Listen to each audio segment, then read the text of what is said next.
Na metodologia e prática do ensino de língua portuguesa, a unidade 2. A leitura no cotidiano escolar do nosso aluno. Ler é entrar em outros mundos possíveis. Ler é indagar a realidade para compreendê-la melhor. Ler é se distanciar do texto e assumir uma postura crítica frente ao que se diz e ao que se quer dizer. É tirar carta de cidadania do mundo da cultura escrita. Lehner, 2002, página 73. Muitos são os autores que ressaltam a importância da leitura na formação do indivíduo.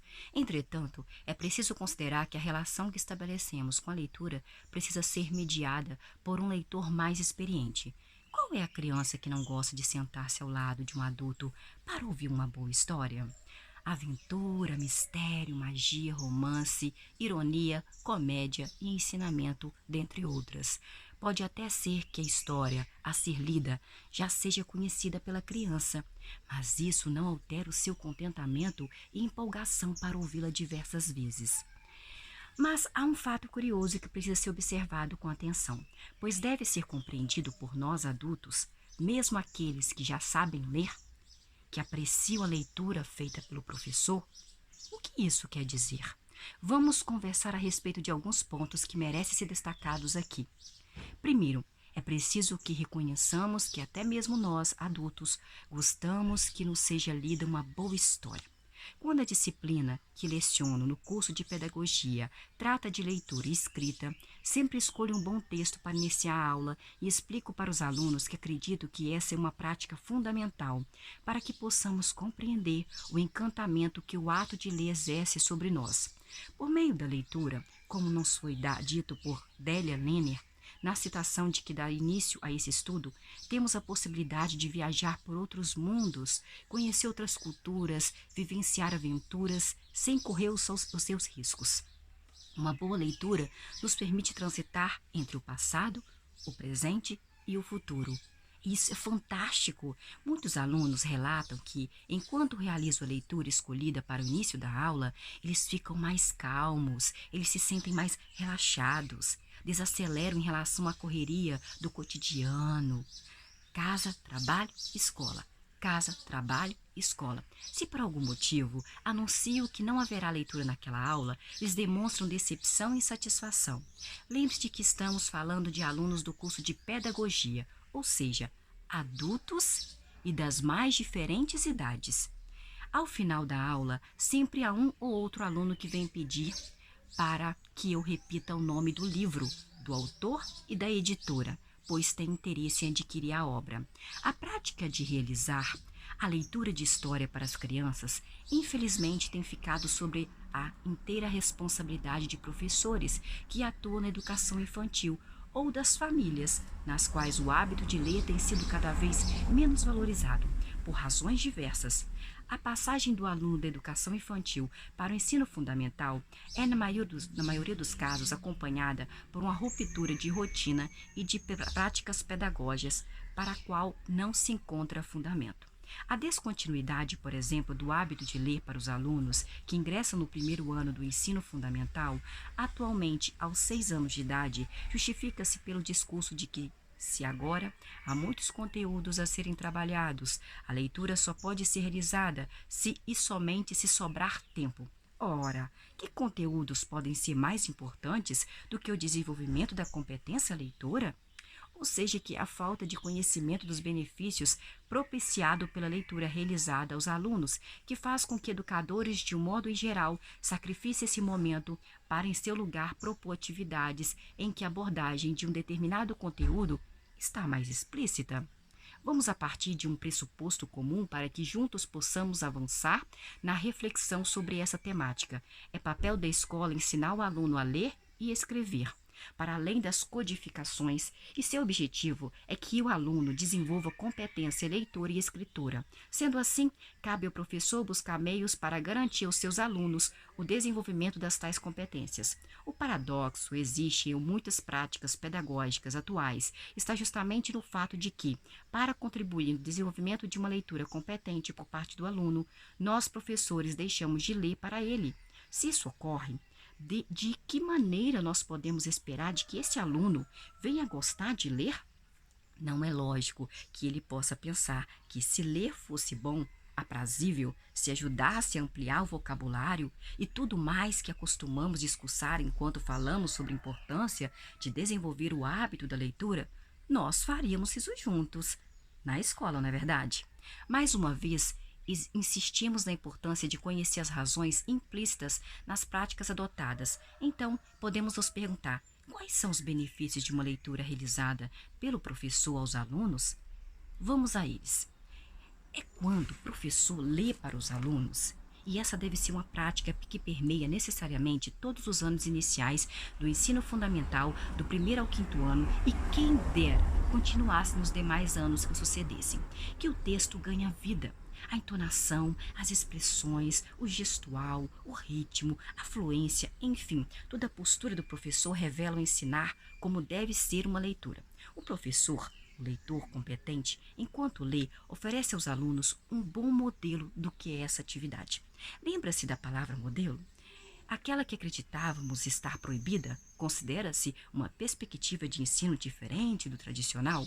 Esse é o primeiro preconceito que necessita ser revisado. O professor precisa oferecer modelos para o seu aluno. Sim, entretanto, o modelo a que nos referimos não é mais aquele que necessita de repetição, tal como foi apresentado ao aluno. O modelo, ora proposto, deve ser um ponto a partir do qual o aluno possa sustentar o seu conhecimento em construção. É um ponto de partida, uma referência que não será reproduzida. Um exemplo talvez possa tornar mais claro o entendimento do que estamos chamando de modelo. Suponhamos que você acabou de ingressar numa escola para lecionar no segundo ano do ensino fundamental. Logo depois que você realizou a sua primeira reunião de pais, a coordenadora pedagógica pede que você lhe entregue um relatório sobre a reunião. É certo que você sabe o que é um relatório, não é? Mesmo assim, a dúvida de como elaborar aquele relatório começa a incomodá-lo. E não é para menos, pois há diferentes possibilidades de redação e estruturação de um relatório. Nesse caso, se você recorrer a um professor que já realizou esse trabalho de modo satisfatório e este professor permitir que você leia o relatório dele, certamente você terá referências que nortearão a sua redação. Isso não significa que você reproduzirá o relatório escrito pelo seu colega, mas utilizará pontos comuns para desenvolver o seu relatório. O resultado final pode ser até melhor do que aquele que você consultou inicialmente, pois isso apenas lhe serviu de plataforma sobre o qual você edificou seu relatório. Esse é o papel que o professor realiza enquanto lê para os seus alunos. Isso quer dizer que o professor vai desbravando perante os estudantes os caminhos da leitura que ele realiza. Ele oferece um bom modelo, um bom estilo de leitura, para que, apoiando nele, o aluno possa desenvolver o seu estilo próprio de leitura.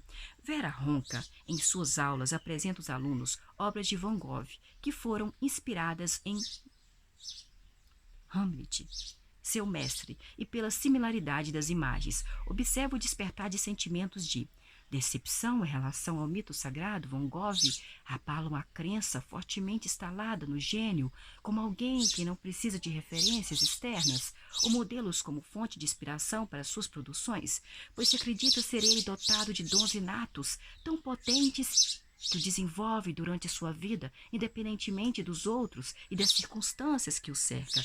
Ronca 2007, página 46. A autora faz uma escolha feliz quando chama de mito a crença de que alguém tão talentoso como Van Gogh não precisaria de inspirações ou de modelos ou de referências. Entretanto, é fundamental que o modelo de leitura a ser apresentado aos alunos seja bom. Para garantir essa qualidade, devem ser considerados alguns quesitos, sem as quais a possibilidade de fracasso se torna realidade. Quais são esses quesitos? Primeiro, o professor deve ser um bom leitor.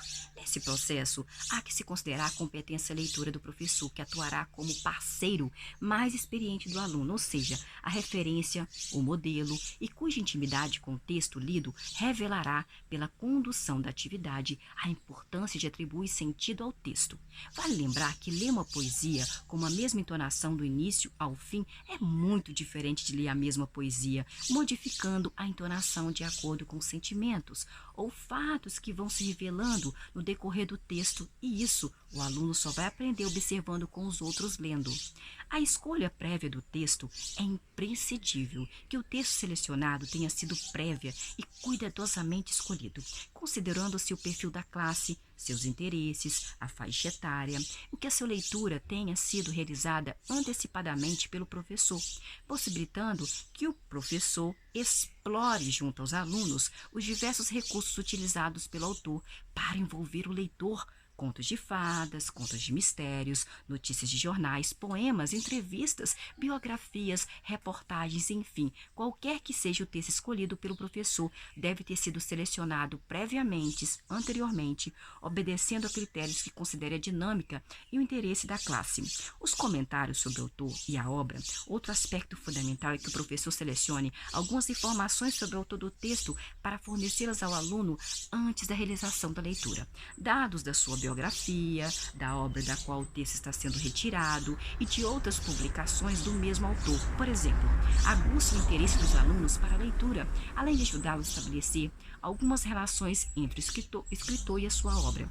Esse aspecto também tem uma importância pautada no fato de que os alunos, fora do ambiente escolar, quando se deparam com textos ou informações sobre algum autor que conheceram na escola, revelam maior interesse em saber o que está sendo dito sobre aquele autor e, portanto, interessam-se pela leitura de outros materiais desse mesmo autor.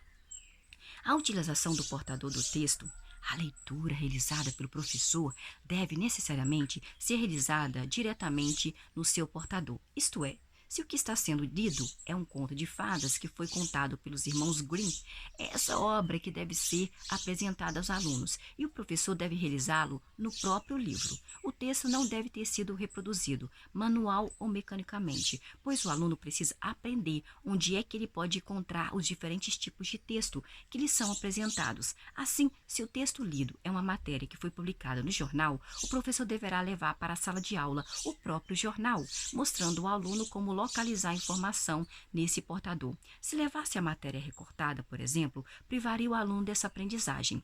A leitura em capítulos. Outra importante estratégia a ser utilizada pelo professor para mostrar aos alunos o comportamento leitor é a leitura feita em capítulos. Um bom livro de aventura, por exemplo, pode ser a escolha certa para envolver o aluno na leitura, além de, pelo próprio procedimento do professor, ensinar aos alunos que nem todos os livros foram pensados para que o lêssemos de uma vez só.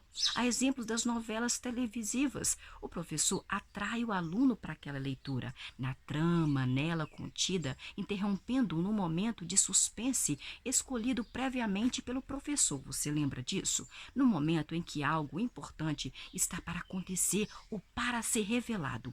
Agindo assim, é muito provável que no dia seguinte os alunos estejam ávidos pela retomada da leitura, a qualidade dos textos. Os critérios adotados pelo professor para a escolha dos textos são estabelecidos a partir do conhecimento que ele tem a respeito da sua sala de aula, aliado aos alguns aspectos considerados fundamentais para tal seleção. O principal deles, referente à leitura de obras de referência na literatura infantil, o mercado nos oferece atualmente uma série de publicações cuja linguagem foi simplificada, subestimando a capacidade de compreensão da criança e, portanto, empobrecida do ponto de vista literário. Se entendermos que os bons modelos, como dissemos anteriormente, funcionam como pilares nos quais nos apoiamos quando estamos aprendendo algo, como esperar que o aluno possa produzir bons textos se as leituras que realizamos para os alunos no cotidiano escolar apresentam qualidade questionável? Aquilo que não é compreendido pelo aluno precisa ser discutido na coletividade, com todos os demais participando de discussão, levantando hipóteses que vão sendo esclarecidas ou avaliadas pelo professor, o que fornecerá aos alunos elementos suficientes para que eles possam identificar recursos semelhantes utilizados em outros textos.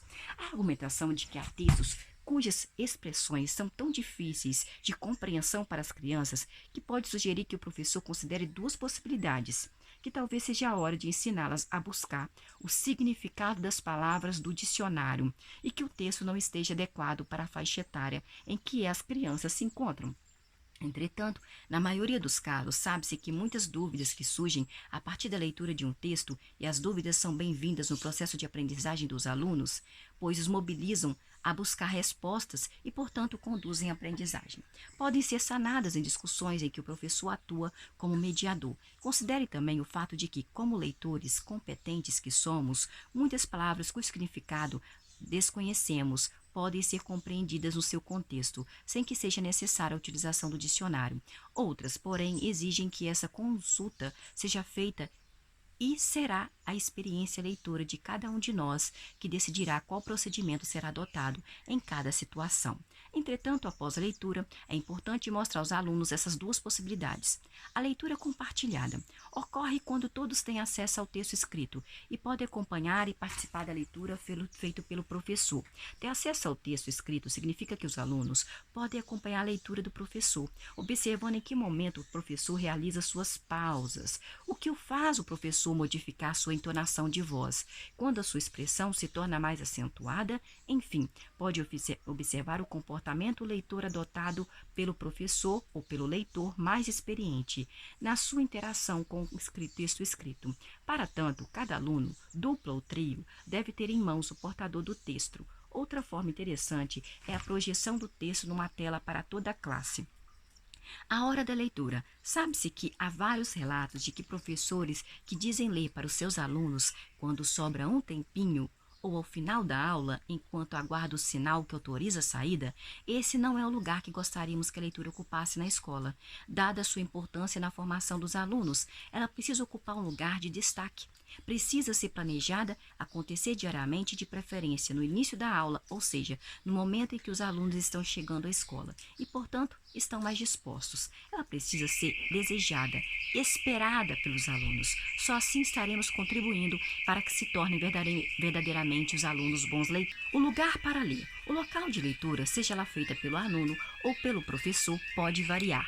É possível ler na classe, pode ler na quadra, você pode ler para eles na biblioteca, pode ser no pátio, pode ser num bosque, enfim, vários espaços podem ser utilizados para essa prática de leitura, o que também ajuda a fazer com que os alunos gostem desse momento. Reunir os alunos para uma leitura à sombra de uma árvore, por exemplo, costuma ser uma experiência prazerosa, querido. Entretanto, é preciso que o professor se organize com antecedência, pois há lugares que precisam ser reservados, como é o caso do uso da biblioteca em algumas escolas, e outros que precisam ser preparados para receber os alunos. Às vezes, trata-se de um lugar até então não muito utilizado, que precisa de uma arrumação prévia. O manuseio do material. Após a realização de cada leitura, o professor deve permitir que o material lido, como seja livro, revista, jornal, dentre outros, circule entre os alunos para que eles possam explorar este material. Os alunos precisam ter essa oportunidade de explorar o material para apreciação pessoal do material, de aproximadamente com a leitura escolhida pelo professor. Essa prática permitirá que os alunos construam referências para a escolha pessoal de um bom texto. Desse modo, entendemos que o papel que o professor desempenha como leitor, junto aos seus alunos, é muito importante para o desenvolvimento da competência leitora. Nessa fase de aprendizagem, será a partir dos critérios estabelecidos pelo professor que os alunos terão contato com um texto de qualidade literária reconhecida, possibilitando a ampliação do vocabulário, a identificação e utilização de recursos linguísticos que valorizam o texto, a reflexão sobre o que foi lido, tanto sobre o tema tratado como sobre aspectos próprios da linguagem escrita. Enfim, será a prática de leitura diária da escola que possibilitará ao aluno um mergulho prazeroso no mundo da leitura. É preciso ressaltar, porém, que as escolhas que fazemos para a leitura são bastante subjetivas, quer dizer, obedecem aos critérios pessoais e, por esse motivo, os alunos devem ser dada a oportunidade de não gostarem da leitura que ouviram.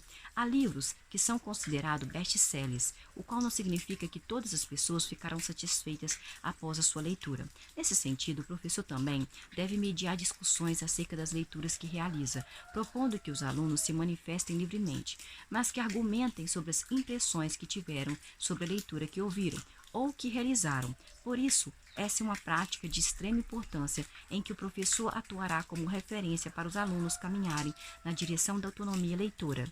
Best-seller é uma expressão utilizada para identificar uma obra de ampla aceitação entre os leitores, uma obra muito vendida. Sua popularidade a leva a reedições, traduções e adequações para outros idiomas. Chapeuzinho Vermelho foi desde que eu era criança, tinha Chapeuzinho Vermelho, acho que antes de mim. O propósito da leitura. Há leituras para diferentes propósitos, para divertir, para informar, para aprender, para emocionar, para distrair e para orientar. Por exemplo, se queremos aprender a manusear um aparelho celular novo, nós lemos o seu manual de instruções. Se a ideia é divertimento, podemos escolher uma boa crônica. Para fazer uma sobremesa de chocolate, existe uma receita. Para estudar para a prova, lemos o material indicado pela professora. É preciso considerar que muitas escolhas podem variar, pois são fortemente marcadas pela subjetividade do indivíduo. Ou seja, posso ler uma crônica para me divertir e outra pessoa, para a mesma finalidade, pode preferir histórias em quadrinhos. HQs. Entretanto, é certo que essa diversidade textual deve ser revelada ao aluno nos anos iniciais do ensino fundamental. Ele só poderá estabelecer critérios pessoais para escolher o que será lido se tiver tido oportunidade de conhecer os diferentes gêneros existentes. Isso deve ser propiciado pela escola. Isto posto, entendemos que o professor não pode se fixar num único gênero textual a ser lido para os seus alunos, não. O fato de uma determinada turma gostar da leitura de contos de fada não pode levar o professor a entender que deva realizar somente esse tipo de leitura de contos de fadas. Os alunos precisam compreender que o que se pretende em cada leitura, além disso, conhecer outros gêneros de leitura, para que também saiba apreciá-los e utilizá-los quando necessário. Sobre esse aspecto, Solé 1998 revela: é preciso levar em conta que o propósito de ensinar as crianças a ler com diferentes objetivos é que, com o tempo, as crianças mesmas sejam capazes de se colocar objetivos de leitura que lhes interessem e que sejam adequados. O ensino seria muito pouco útil se, quando o professor desaparecesse, não pudesse se usar o que aprendeu. Solé 98 páginas, verificar projeto em torno. O acesso dos alunos ao acervo literário. O desenvolvimento da competência leitora supõe um comportamento autônomo por parte do aluno. Quando se trata dessa questão, sabe-se que será preciso, em vários momentos, deixar que o aluno escolha o material que ele deseja ler, o que significa que o aluno precisa estar em constante interação com a diversidade textual. Por isso, cada classe deve possuir um acervo composto por livros de diferentes gêneros e autores, para que sejam manuseados livremente pelos seus alunos. É preciso ressaltar que não nos referimos aqui ao acervo que compõe a biblioteca da escola, não. É certo que esse também é um material, é um espaço que deve ser explorado por professores e alunos. Contudo, é preciso aproximá-lo, aluno, ainda mais dos estudantes. É necessário que haja um acervo na sala de aula de leitura, garantindo a constante possibilidade de realizar uma leitura. A aquisição de títulos para compor tal acervo é uma questão sempre assinalada por muitas escolas, devido à falta de recursos financeiros para esse fim. Essa falta de investimento revela também a pouca importância que se dá à leitura, e é preciso que esse assunto seja amplamente discutido com os gestores das escolas, a fim de que encontrar uma solução viável para o assunto. Entretanto, esse não é o propósito dessa disciplina, não por ser um assunto menos importante, mas devido à necessidade de manter o foco nos objetivos por ela propostos, motivo pelo qual não faremos essa discussão aqui.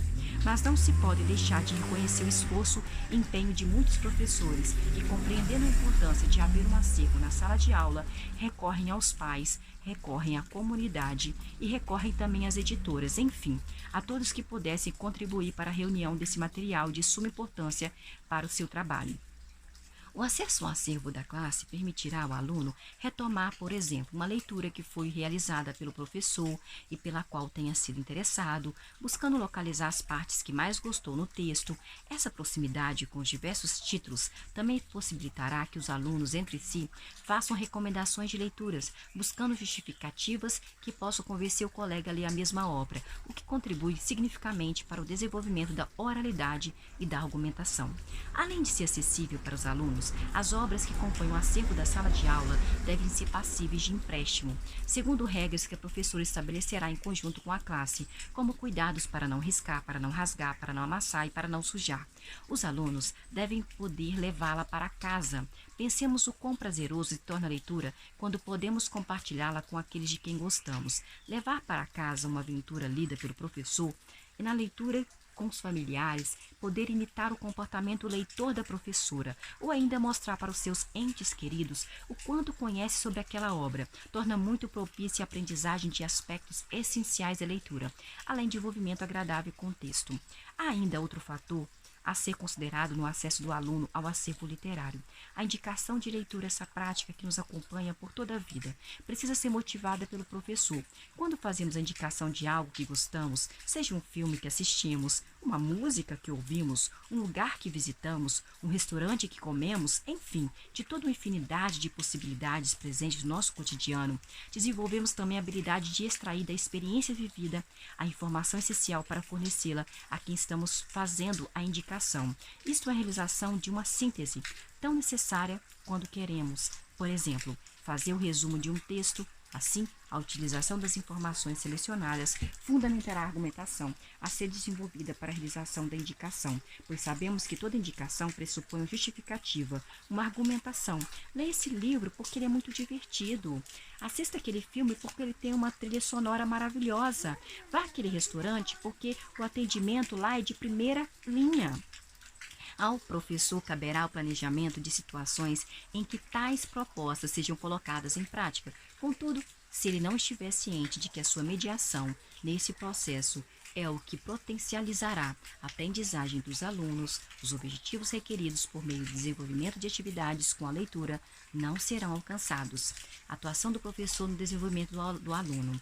O contato da criança com a leitura é tão importante quanto o papel que o professor exerce nessa interação. Muitas propostas de atividades consideradas boas, ou adequadas, ou interessantes, ou desafiadoras, revelam-se infrutíferas se o professor não se localiza diante do que elas necessitam em seus alunos, quando estão nelas envolvidos. Não queremos com isso dizer que a atividade por si só é garantia de aprendizagem. Se assim fosse, não estaríamos ressaltando a importância do papel do professor para o avanço nas aprendizagens do nosso aluno. Pelo contrário, devido à relevância dessa temática, propomos-nos deter um pouco mais esse espaço de discussão. A situação do professor nas atividades que desenvolve junto aos seus alunos perpassa a sua concepção de ensino, ou seja, as suas práticas pedagógicas estão intrinsecamente relacionadas com aquilo que ele entende por ensinar e por aprender. E para essa compreensão, resgatamos um pouco do que foi discutido na unidade 1 dessa disciplina, mais especificamente no que se refere às apropriações equívocas de uma concepção de ensino. E já estamos falando de bons textos. Há uma história muito interessante, a escrita por Eva Furnari, que se chama Abaixo das Canelas, que pode ser um ponto de partida interessante para a reflexão que, ora, propomos. Conta a história que os habitantes da Pescovônia não podiam mostrar os pés, podiam mostrar qualquer outra parte do corpo, não podiam mostrar os seus pés, seus pezinhos. Até a pronúncia da palavra pé era por eles evitada. Num belo dia, Joãozinho resolve perguntar ao seu professor o motivo pelo qual os pés não podem ser mostrados. Claro que isso desestabiliza, mas também o intriga. E o professor resolve investigar a questão, sozinho, pois não envolveria os seus alunos numa questão tão polêmica. Assim, o professor chega ao mais antigo morador do lugar, que mora sozinho, num casebre, em uma montanha um pouco afastada da cidade, e o encontra lá descalço. Depois de conversar a respeito de vários assuntos, chegaram ao ponto esperado pelo professor. O antigo morador conta que, quando ele era pequeno, surgiu na região uma erva rasteira com espinhos venenosos que cobriu toda a terra. E para não espetarem os pés e morrerem envenenados, as pessoas tinham que andar sempre calçadas. O professor conclui que as regras caducam e que, em muitos casos, as pessoas se esquecem de olhar o seu prazo de validade e continuam usando. Isso quer dizer que as regras, as situações se modificam e que exigem normas, revisão das normas, porque elas se modificam. Tal como a história da Pescovânia, desconhecer as razões que motivaram essa ou aquela ação gera atitudes que, por não serem oriundas de análise e reflexões, não contribui para a aprendizagem. Mais do que isso, limita a participação criativa do aluno e a atuação mediadora do professor. Por esse motivo, é de extrema importância que o professor conheça o que se pretende com as atividades que propõe ao aluno. É preciso que o professor levante alguns questionamentos para os quais saiba ao menos uma resposta possível. Considera-se, porém, que há perguntas que admitem várias respostas e, além disso, que há possibilidade de estarmos enganados na nossa compreensão sobre algo, o que nos leva a conclusões igualmente equivocadas, mas isso faz parte do processo reflexivo. Por esse motivo, dizemos que as nossas respostas são provisórias, o que quer dizer que elas estão sempre sendo reelaboradas, porque os nossos saberes, os nossos conhecimentos sobre algo, nas experiências pessoais que nos constituem como pessoas e como profissionais, estão em processo contínuo de mudança. Não ter respostas provisórias é o que nos torna perigoso, pois, nesse caso, isso pode indicar a ausência de informações e de elementos que viabilizem uma escolha criteriosa de nossas ações. Fica claro, portanto, que o aluno tem um papel ativo no processo de sua aprendizagem, mas essa atividade não é exclusivamente do aluno. O professor também atuará dinamicamente, mobilizando saberes, propondo desafios, observando, discutindo, validando estratégias e conhecimentos, propiciando a troca de experiências e, acima de tudo, aprendendo também com seus alunos. Dizer que para ensinar é necessário partir de conhecimentos prévios tornou-se uma afirmação comum entre todos os educadores. Porém, parece que esse é um conhecimento que já deve estar estabelecido a priori, ou seja, ninguém explica, mas todos devem saber. Ora, as coisas não funcionam bem assim. É preciso dizer aquilo que parece óbvio, entender qual é a sua importância. Sobre a questão dos conhecimentos prévios, Solé, em 98, insiste que, frente à leitura na escola, parece necessário que o professor se pergunte com que bagagem as crianças poderão abordá-la, prevendo que essa bagagem não será homogênea. Essa bagagem condiciona enorme a interpretação que se constrói, a não se refere apenas aos conceitos e sistemas conceituais dos alunos. Também está obstinada pelos seus interesses e expectativas vivenciadas, por todos os aspectos relacionados ao âmbito afetivo e que intervém na atribuição de sentido ao que se lê. Solé 98, página 104.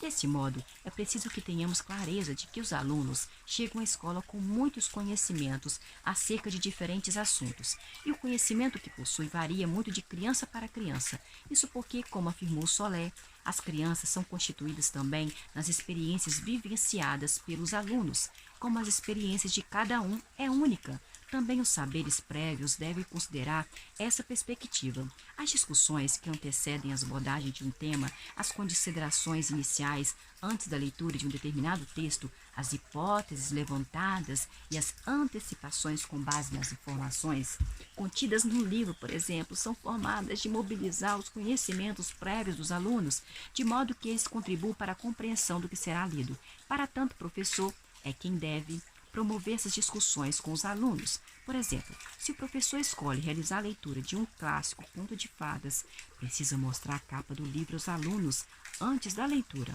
perguntar se eles conhecem essa história, deixar que eles falem sobre as informações apresentadas na capa do livro, o que está escrito, o que sugere a ilustração, se houver, e permitir que levanta hipóteses que podem ou não ser confirmadas ao final da leitura.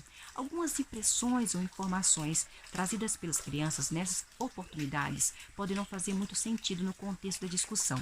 Caberá ao professor avaliar se aquilo trazem aos alunos é pertinente ao que está sendo tratado e, com habilidade, mostrar que outras informações podem consideradas em outras situações, mas não são adequadas àquele momento.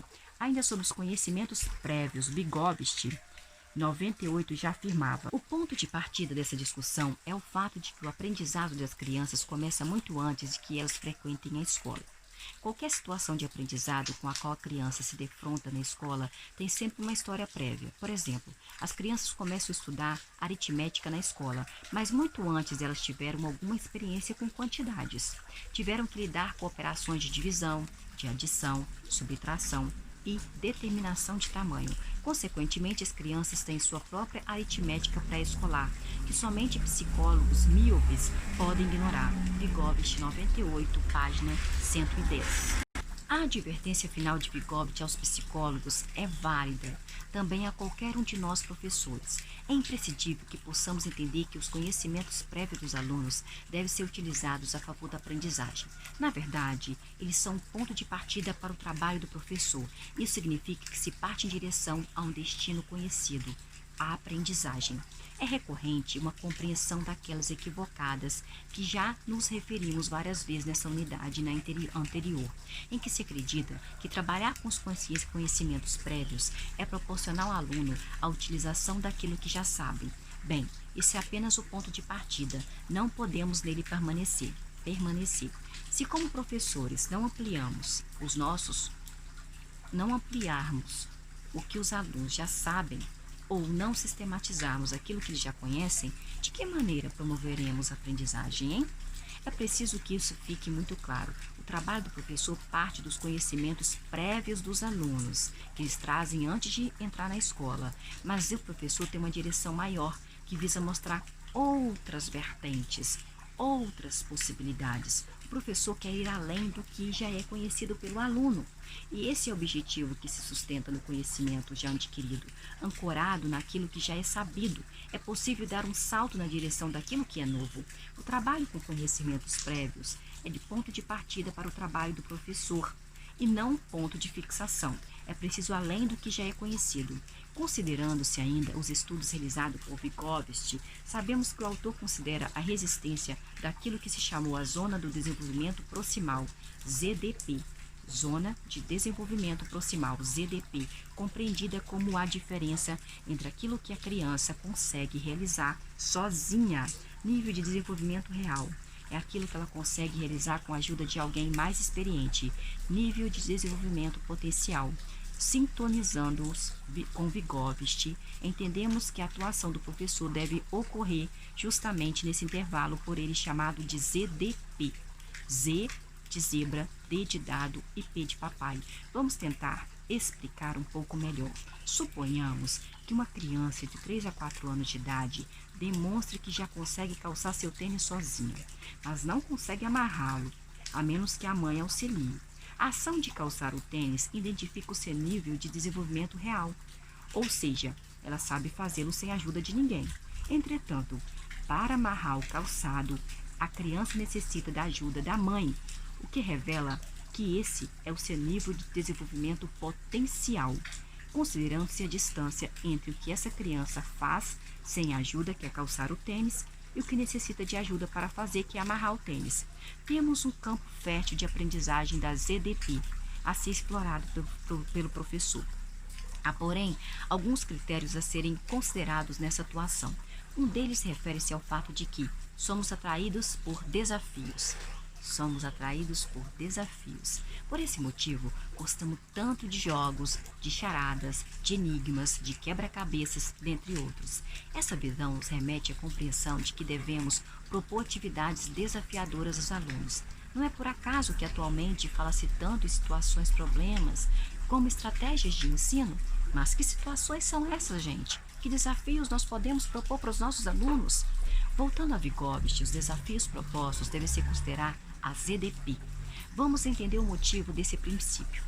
Se nos é apresentada uma situação para a qual devemos encontrar uma solução e ao analisá-la, percebemos que essa solução é óbvia, muito fácil de ser encontrada, perdemos a motivação para realizá-la. É interessante que, diante de casos como esse, os alunos chegam a verbalizar a sua frustração. Isso é muito fácil. Nesse caso, dizemos que o desafio proposto não está adequado à aprendizagem do aluno, pois não mobilizou seus saberes, nem trouxe uma reflexão que pudesse desestabilizar o que já se sabia. Na busca de soluções novas, é um desafio que está aquém do potencial que o aluno pode utilizar. Por outro lado, apresentar aos alunos um desafio cuja resolução seja praticamente impossível para eles também não contribui para a aprendizagem, uma vez que tendemos a nos desinteressar por aquilo cuja solução não conseguimos encontrar. É o caso, por exemplo, de muitas pessoas que cursam em inglês e desistem no meio do caminho. sob a justificativa de que não gostam do inglês, do idioma inglês. Na maioria das vezes, a verdade reside ao fato de que, como não consegue se situar nas aulas, nem compreender o que está sendo dito pelo professor, nem responder às tarefas solicitadas, as pessoas acabam desistindo de tal aprendizagem. É como se a nossa psique tentasse nos proteger das frustrações, mascarando o nosso fracasso, com a desculpa de que não queremos aprender porque não gostamos daquilo. É menos doloroso dizer que não gostamos e, portanto, não estamos interessados do que assumir que não estamos conseguindo aprender. É como se a nossa psique tentasse nos proteger das frustrações, mascarando o nosso fracasso, com a desculpa de que não queremos aprender porque não gostamos daquilo. É menos doloroso dizer que não gostamos e, portanto, não estamos interessados do que assumir que não estamos conseguindo aprender. Desse modo, os desafios que estão além de nossas capacidades também geram desinteresse. Já que estamos falando de desafios, entendemos que o grande desafio do professor está na adequação das atividades para os seus alunos, nem além, nem aquém do que podem realizar. Assim, o professor precisa sistematicamente elaborar questionamentos a si mesmo, tais como: o que eu pretendo que o meu aluno aprenda com essa atividade, hein? De que maneira essa atividade será útil, considerando-se as práticas sociais da nossa cultura? O que posso fazer para encaminhar a atividade de modo a alcançar os objetivos propostos? Que intervenções trarão contribuições significativas com essa leitura? Como avaliar a aprendizagem nesse processo? A busca de resposta para tais questionamentos conduzirá o professor a uma compreensão mais ampla da sua atuação no comando das atividades que ele propõe aos seus alunos. Isso é essencial para o êxito do trabalho, pois se isso não acontece, ficamos como os habitantes dos Poscovônia, à mercê de uma ação que um dia foi necessária, mas que no contexto atual não faz o menor sentido. Mais uma vez, retiramos o fato de que não queremos com isso dizer que todas as ações educativas praticadas no passado não servem mais, mas servem sim, porque isso não é verdade, serve sim. O que destacamos é uma utilização sem o conhecimento do que pode ser alcançado por meio dela, sem saber se, de fato, esse é o melhor caminho e desconsiderando a participação ativa do aluno. A atuação do professor junto aos alunos deve combinar observações advindas de um olhar atento e sensível, que o levará às intervenções adequadas, que mobilizam os saberes dos alunos e favoreçam a aprendizagem. Assim, quando o professor encaminha as atividades a serem realizadas pelos alunos, seja individualmente ou em grupo, é de suma importância que circule pela classe, observando e acompanhando os caminhos percorridos pelos alunos para encontrarem a solução para o desafio proposto. Nesse momento que o professor pode, por exemplo, captar informações que revelem a necessidade de uma intervenção de sua parte com um determinado aluno. É nessa hora que poderá se aproximar um pouco mais do que sabem seus alunos e se distanciar daquele modelo de ensino praticado no passado, em que a aprendizagem não era encaminhada de modo reflexivo, em que o processo de leitura, por exemplo, situava-se na codificação das palavras, sem que houvesse preocupação com a sua compreensão ou com a opinião do leitor sobre o texto.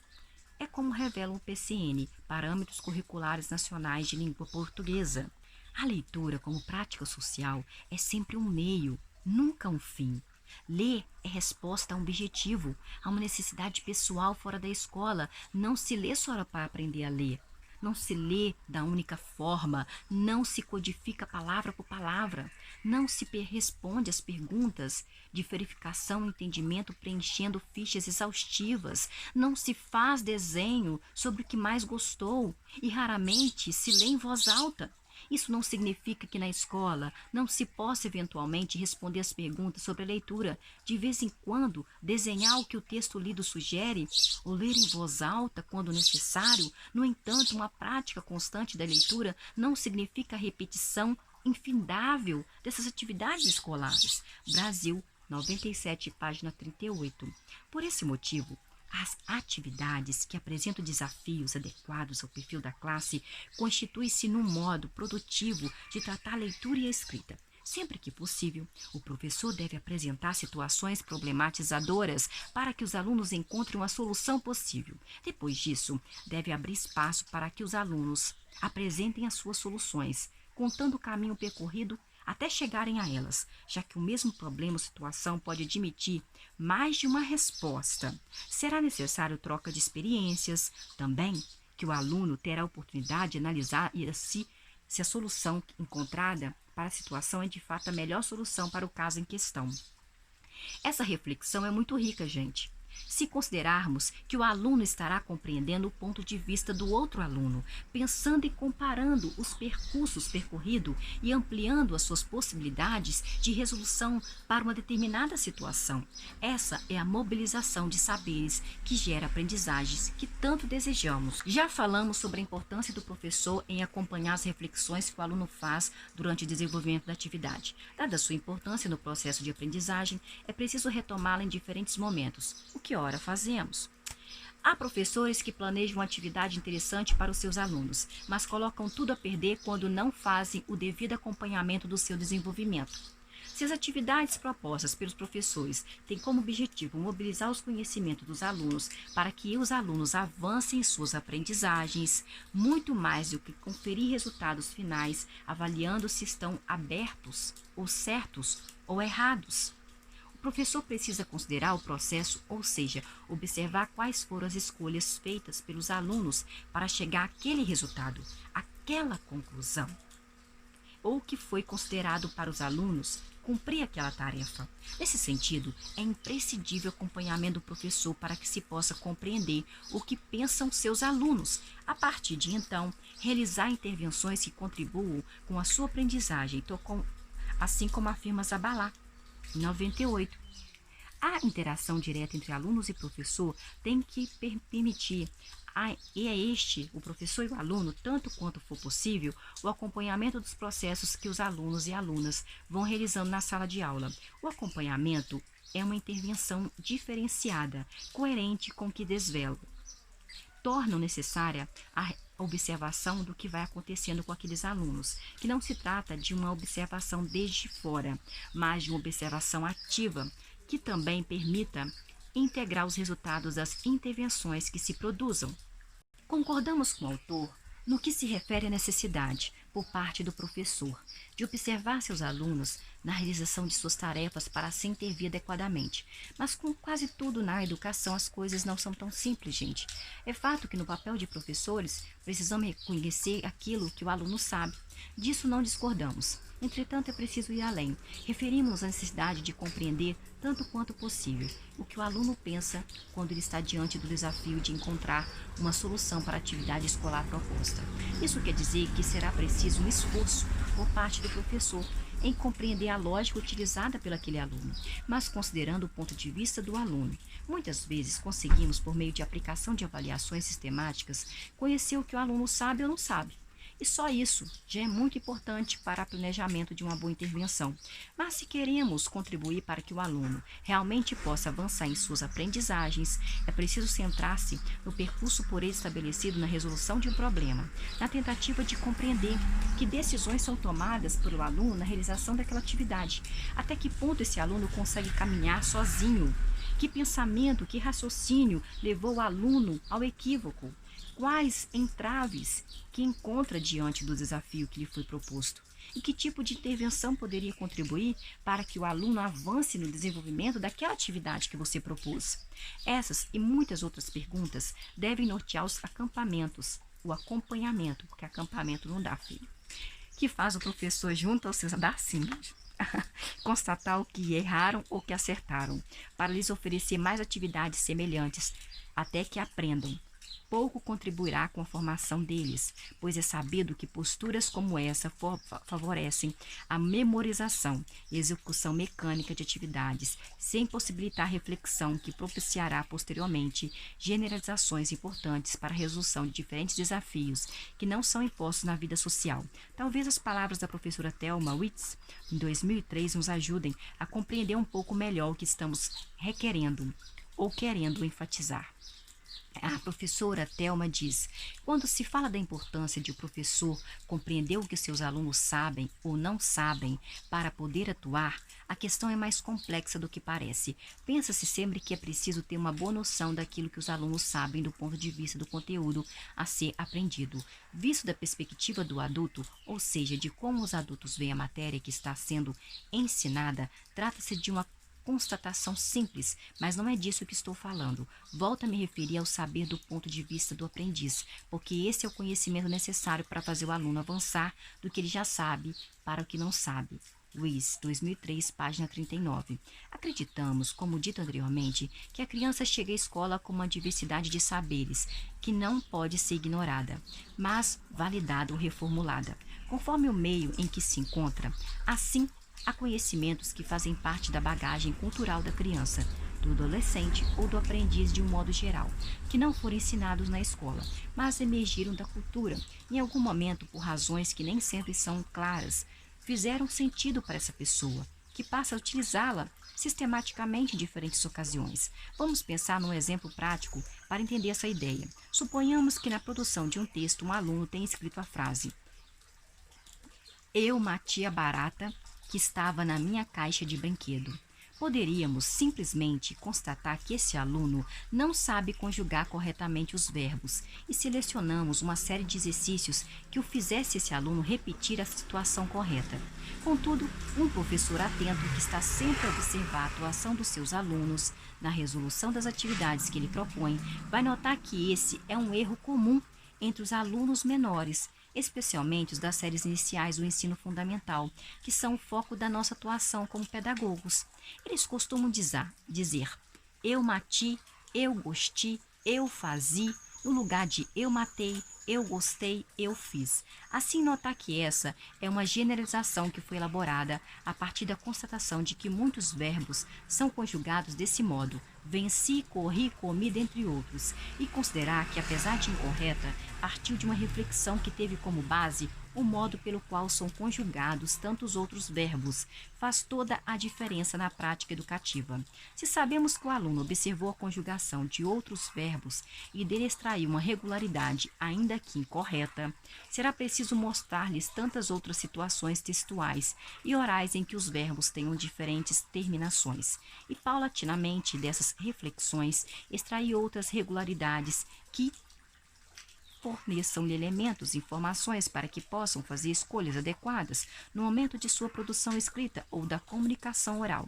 Não podemos deixar de destacar que a criança levanta muitas hipóteses acerca dos assuntos que queremos lhes ensinar, mas tais hipóteses, mesmo que incorretas, inicialmente, possuem um fundamento, uma lógica real. Resta-nos compreendê-las sempre do ponto de vista da criança e não do adulto, e validá-las ou reformulá-las conforme o caso. O conceito de que os verbos conjugados no passado terminam com "i" é um daqueles saberes que possivelmente já faziam parte da bagagem da criança ao ingressar no ensino fundamental. Esse conceito não seria ensinado na escola, pois sabemos que é incorreto.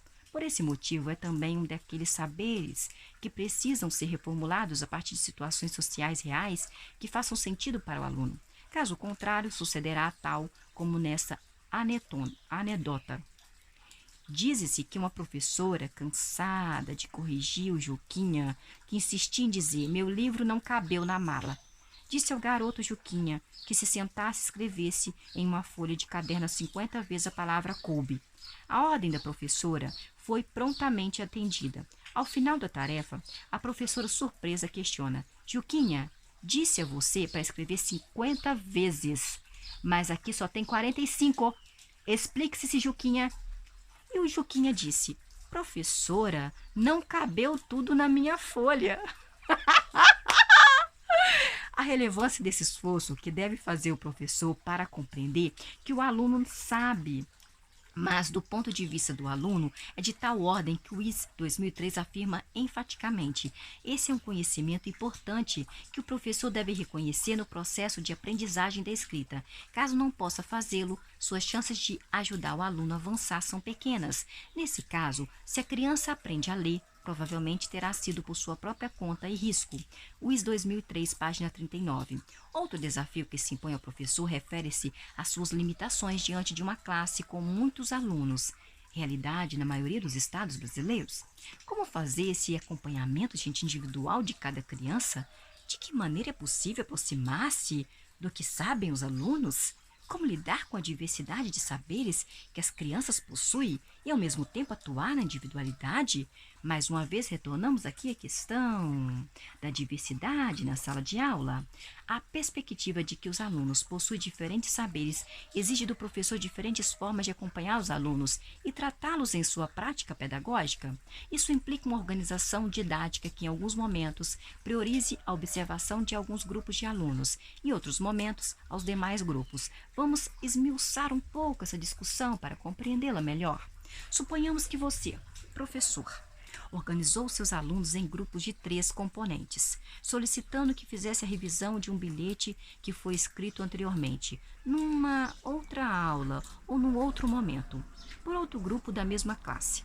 No espaço de 1 ou 2 aulas, no caso de serem seguidas, você poderá ter mais de 10 grupos a serem observados, intervindo nas suas discussões e tomando nota dos aspectos que devem ser retomados na coletividade, por serem exemplos do que pensam muitos alunos. Logo, não é difícil compreender que o desenvolvimento de uma tarefa tão complexa como essa não possa ser realizado em tão pouco espaço de tempo. Soma-se a isto ao fato de que, na medida em que os outros grupos vão concluindo a sua atividade, ficam impacientes e, se não receberem atenção por parte do professor, ficam inquietos e comprometem o andamento da atividade. Como agir então nesses casos, gente? Há que se ter clareza de que esse acompanhamento realizado pelo professor, ao qual nos referimos várias vezes nessa disciplina, ocorrerá ao longo de um determinado tempo, numa única atividade. Dificilmente o professor conseguirá observar e acompanhar a produção de todos os nossos alunos. Desse modo, precisa utilizar de seu instrumento de registro. O professor deve ter o hábito de assinalar as observações que realizará sobre seus alunos para retomá-las quando for necessário. Para decidir quantas e quais grupos acompanhará na atividade que está sendo proposta, assim é possível que no exemplo dado anteriormente, revisão de um bilhete, por exemplo, você consiga observar de modo mais próximo 5 grupos, imprescindível que os alunos registros contemplem quais grupos e seus respectivos componentes foram observados, bem como que foi possível notar dificuldades ou possibilidades em comum entre eles, para que elas sejam retomadas ou validadas oportunamente, pois uma dificuldade que se repete em alguns grupos indica a necessidade de trabalhar aquele aspecto com a classe toda. O professor precisa desenvolver a habilidade de registrar as observações que realiza enquanto acompanha seus alunos no desenvolvimento das atividades. Esse instrumento ajudará a potencializar sua prática pedagógica. Desse modo, observar mais intensamente o trabalho realizado por alguns grupos é mais interessante do que dedicar-se à observação aligeirada e superficial de todos os grupos. Por outro lado, isso exigirá que o professor desenvolva a habilidade de registrar as atividades e as considerações sobre o acompanhamento realizado por ele com os alunos, pois em outra atividade similar, outros grupos devem ser observados mais intensamente e não os mesmos já acompanhados anteriormente, o que garantirá que todos sejam atendidos, ainda que não no mesmo momento ou na mesma atividade. É importante ressaltar que os pais devem ser comunicados de tais procedimentos, que por sua vez precisam ser esclarecidos, de modo que fiquem claras para as famílias vantagens em adotá-los na prática pedagógica do professor. Caso contrário, poderão surgir questionamentos que venham abalar a credibilidade do trabalho desenvolvido pelo professor, o que é prejudicial para o desenvolvimento escolar do aluno. Quando o professor tem clareza da proposta que acredita e realiza, consegue estabelecer parceria com as famílias dos alunos, apresentando-lhes não somente o seu modo de atuar, mas também os resultados que estão sendo obtidos com o desenvolvimento do seu trabalho nas reuniões de pais, por exemplo, o que confere mais segurança e conforto aos pais que acompanham a vida dos seus filhos. Assim entendemos que o professor, ele é um agente atuante no desenvolvimento das atividades dos seus alunos. Quando falamos nisso, nos referimos não somente à observação e registro dos aspectos relevantes que surgem, mas também das intervenções que realiza por ocasião de sua proximidade com o grupo, questionando, propondo desafios, fornecendo pistas, validando saberes. Desse modo, não há sentido em propor uma tarefa em que não haverá qualquer acompanhamento por parte do professor. Aquelas que são dadas e recolhidas para correção posterior não revelam o que pensaram os alunos na sua elaboração e, portanto, não explicitam a essência do que acreditamos ser indispensável para o professor: conhecer o processo, conhecer a construção, conhecer a elaboração daquele projeto. Pode ser que o resultado final de uma determinada atividade esteja equivocado, o que não necessariamente significa que o aluno não soube realizá-lo. Por outro lado, às vezes, um resultado final pode ser considerado adequado, mas ser fruto de ação mecanizada que fora daquele contexto escolarizado não dará ao aluno condições para resolver situações práticas. Entendemos por validar os saberes dos alunos a confirmação, a legitimação do professor sobre o que os alunos sabem sobre um assunto, dando-lhe segurança para prosseguir na execução da atividade. Partimos do pressuposto de que o processo de aprendizagem se dá à interação do indivíduo com o objeto do conhecimento, oportunidade em que se reflete, se analisa, se levanta hipóteses, se busca informações e troca experiências. Precisamos salientar a ideia de que, na troca de experiências, tanto entre o professor e o aluno, como entre o aluno e o aluno, entre os alunos, além de outras possibilidades que houver, o aprendizado é potencializado. Não são raros casos em que o professor retoma a explicação de um determinado assunto que esteja discutindo em classe, com o objetivo de esclarecer o que não foi compreendido por uma parcela de alunos. O professor explica, explica de novo e explica mais uma vez. Alguns dizem que então compreenderam, outros falam que talvez compreendeu, outros fingem ter compreendido, mas aqueles que decididamente não conseguiram compreender e não escondem isso. E é indispensável dizer que eles estão corretos em não esconderem esse fato, não é mesmo? O professor, em situações como essa, muitas vezes já não sabe mais o que fazer quando, de súbito, um colega diz apenas uma frase, em geral muito simples. Aquele aluno, que parecia estar diante de uma dificuldade gigante, diz: "Ah, é isso? Agora eu entendi. Já fiz isso várias vezes." Fatos como esse não devem nos frustrar profissionalmente, uma vez que sabemos que não somos mais detentores do saber, mas atuamos como mediadores do saber, como facilitadores na construção do conhecimento, enquanto os alunos aprendem com as estratégias que planejamos para mobilizar os saberes. Também aprendemos nesse processo. E é muita coisa, gente. Por exemplo, aprendemos a planejar atividades, tendo em vista o que os alunos sabem, o que eles precisam saber para avançar em suas aprendizagens, o que parece relativamente simples, mas na sua real complexidade só é percebida na prática. Aprendemos a observar os alunos na resolução de situações, problemas, para intervirmos adequadamente. Aprendemos, nós professores, a conduzir uma discussão sobre os assuntos tratados de modo que os alunos participem criticamente. Enfim, toda essa dinâmica que envolve a aprendizagem do cotidiano escolar é também desafiadora para nós professores. Os desafios mobilizam nossos saberes em busca de uma solução possível e, desse modo, aprendemos. Lembra, nós estamos sempre aprendendo, tal como fazemos para que os nossos alunos aprendam. Nesse contexto, há que se considerar a necessidade que temos de outro aprendizado, organizar os alunos para que a realidade da atividade aconteça de modo mais produtivo possível. Mas o que isso quer dizer? Vamos refletir sobre o assunto. Para tanto, resgataremos alguns pontos já discutidos anteriormente, para que possamos articulá-los à compreensão da temática ora proposta. No item em que abordamos a importância dos conhecimentos prévios no processo de aprendizagem, foi dito que os alunos não chegam à escola com conhecimento homogeneizado, isto é, sabendo as mesmas coisas. Pelo contrário, suas experiências, suas crenças, seus hábitos, sua possibilidade de acesso à cultura, como teatro, cinema, show, parque, livros, tecnologia da comunicação, como outras, contribuirão à formação individual que o acompanha o aluno na forma como eles pensam, como se eles se expressam, como eles interagem com outras pessoas, como aprendem. Não podemos perder de vista esse princípio. Isto posto, fica claro que não acreditamos na ideia de um ensino linear, que tenha como pressuposto um ensino igual para que todos cheguem ao mesmo nível de conhecimento. Ora, se todos aprendessem as mesmas coisas e pudessem chegar ao mesmo grau de saber, teríamos que afirmar que esse conhecimento pode ser homogeneizado, pode ser igualado. Como acreditamos que isso não é possível, nossas estratégias de ensino devem considerar essa diversidade de saberes e interações, as quais serão estabelecidas durante todas as aulas.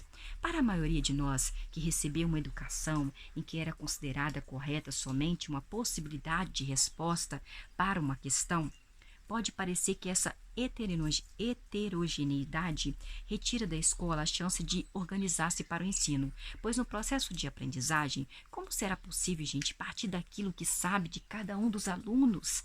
De fato, como já assinalamos antes, esse é um grande desafio para nós educadores. Entretanto, garantir que as nossas aulas contemplem alguns procedimentos didáticos, como as trocas de experiências em grupos e exposição dos caminhos percorridos para a resolução de uma atividade, tem se revelado algo bastante eficaz no trabalho com uma diversidade de saberes presentes numa sala de aula. Dada a sua contribuição para o trabalho do professor, discutiremos esses dois procedimentos mencionados antes, porém, destacamos orientações contidas na PCN de língua portuguesa. Uma prática constante de leitura na escola deve admitir várias leituras, pois outra concepção que deve ser superada é a um mito da interpretação única, fruto do pressuposto de que o significado está dado no texto. O significado, no entanto, constrói-se pelo esforço de interpretação do leitor, a partir não só do que está escrito, mas do conhecimento que traz para o texto. É necessário que o professor tente compreender o que há por trás dos diferentes sentidos atribuídos pelos alunos ao texto.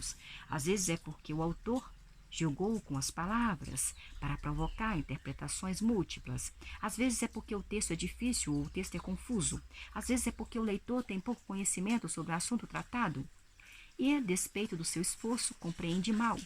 Há textos nos quais as diferentes interpretações fazem sentido e são mesmo necessárias. É o caso de bons textos literários. Há outros que não, textos instrucionais,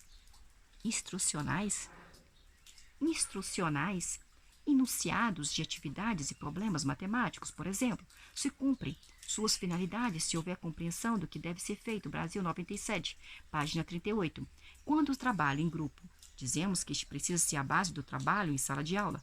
Hoje, a maioria dos profissionais que atuam nas mais diferentes áreas existentes no mercado de trabalho exerce sua função em equipe, seja na elaboração de uma proposta de trabalho, de um projeto, de um planejamento, seja na sua execução e a tomada de decisões. Quando nos sentimos pertencentes a um grupo, o medo de errar fica diluído, já que as decisões tomadas, quando equivocadas, não colocarão uma única pessoa em situação desconfortável, mas todo um grupo, o que diminui o sentimento de frustração causado pelo erro. Há que se considerar também o fato de que as discussões que ocorrem durante todo esse processo, o confronto de ideias, as escolhas, as argumentações para defender um ponto de vista, o posicionamento diante de uma sugestão, a crítica, a avaliação, a necessidade de refazer um trabalho, dentre outros.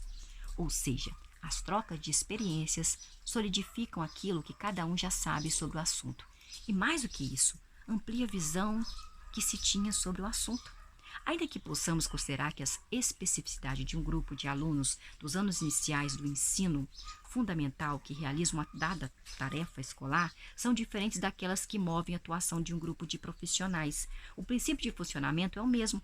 A discussão que gera a troca de experiência é o combustível para que a aprendizagem ocorra. Sendo assim, enfatizamos aqui que o aluno não aprende só com o professor. Esse entendimento já não nos serve mais, porque não acreditamos que ele seja o detentor do conhecimento que o aluno precisa aprender. Como acreditamos que o aluno aprende nas interações que se estabelecem, seja com o objeto do conhecimento, seja com seus pares. Não se pode pensar em aprendizagem significativa se não propiciarmos aos alunos situações em que possa cotidianamente realizar trabalhos em grupos. O trabalho em grupo, apesar de barulhento no início, pode ser mais tumultuado, mas com a rotina a classe aprende a controlar a ansiedade e a impulsividade, contribui sobremaneira para que se efetive a aprendizagem, especialmente quando o assunto em pauta é leitura e escrita. Vamos terminar essa unidade aqui, tá?